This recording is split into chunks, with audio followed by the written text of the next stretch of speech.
إذا إخواني أخواتي، تحية طيبة لكم. معي أحد المشاركين المغاربة في الماراثون الدولي لمدينة الرباط في نسخته التاسعة، واللي غيتجرى يوم الأحد 10 ماي 2026.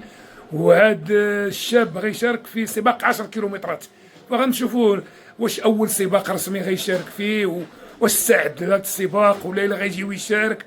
اسم ديالك الكامل؟ زكريا كارت. زكريا كارت.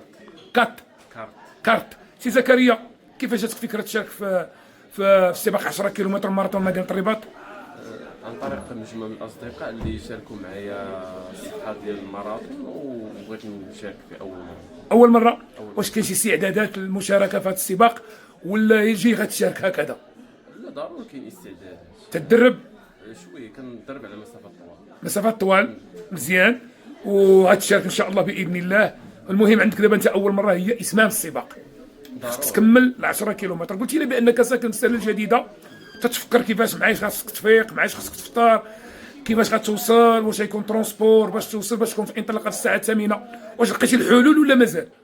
صراحة ما كاينش حلول. الحل الوحيد هو اني كنفكر لوغيغ ديال الطوبيس، يعني اللوغيغ ديال الطوبيس ديال الطوبيسات كيبداو تقريبا مع ديك 6 ولا 6 ونص، وبعض المرات ما كيبداوش حتى ديك 7. يعني كاين واحد المشكله فاش غادي نوصل تماك، ولكن غنحاول نوصل للفوق. شوف، باش تكون في احسن حاجه في السباقات الماراثون هي ديك الانطلاقه، بهذيك لافول اللي مشاركين فيها واحد العدد كبير ديال المواطنين، تكون في الانطلاقه وتحس وتشعر بهذيك الحلاوه ديال الانطلاقه.